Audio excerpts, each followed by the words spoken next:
Frères et sœurs, bonjour. Comme nous lisons dans l'évangile de Jean, à partir du verset 19 au chapitre 1, on voit que les Juifs, ils envoyèrent de Jérusalem des sacrificateurs et des Lévites pour demander à Jean-Baptiste qui il était. Ils sont venus chez lui pour voir.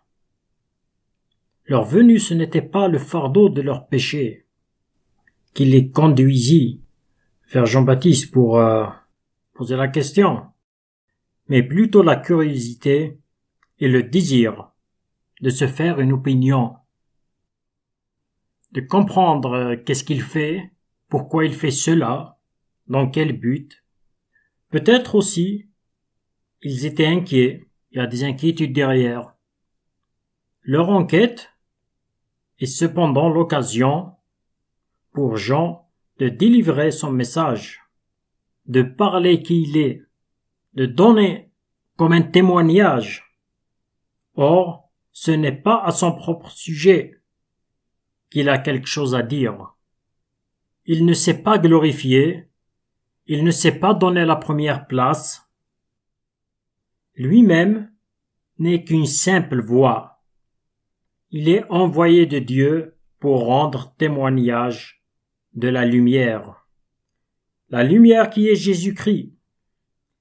Mais n'oublions pas que tous les rachetés, tous ceux qui ont accepté Jésus comme Sauveur et Seigneur, sont appelés aussi à rendre témoignage de la lumière, et tout d'abord en marchant comme des enfants de lumière. En eux-mêmes, ils ne sont rien, sinon des instruments par le moyen desquels Christ, la lumière morale du monde, doit être manifesté.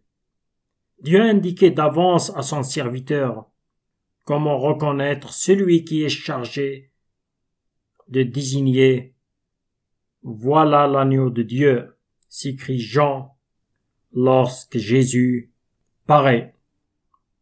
Dieu s'est pourvu d'une victime sainte pour ôter le péché du monde. Elle était attendue depuis la chute et annoncée par les prophètes, ainsi que par les figures de l'ancienne alliance, comme nous pouvons le lire dans Isaïe au chapitre 53. Et quelle victime! L'agneau de Dieu n'est autre que le Fils de Dieu. Chacun d'entre nous est appelé à être des témoins dans ce monde, à être des lumières, à être des enfants de lumière dans ce monde de ténèbres. Les gens peuvent venir vers nous par curiosité pour comprendre notre comportement, nos croyances, nos attitudes, et sera l'occasion pour chacun de parler de Jésus, de celui qui est mort sur la croix, de celui qui a donné sa vie, de celui qui nous a rachetés pour que nous soyons libres, pour que nous marchions aujourd'hui avec lui, parce que notre espérance est l'éternité avec Jésus-Christ. Soyez des témoins, là où vous êtes, que ce soit dans vos maisons, dans vos familles, dans votre travail, dans la rue, n'importe où. Il faut être des témoins fidèles, justes.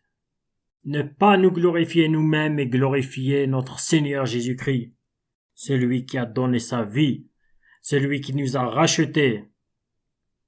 C'est ce qu'a fait Jean-Baptiste. Il a rendu témoignage en celui qui viendra, celui qui sera crucifié sur la croix du calvaire pour nous tous.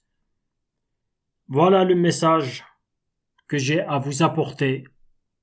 Que Dieu vous bénisse.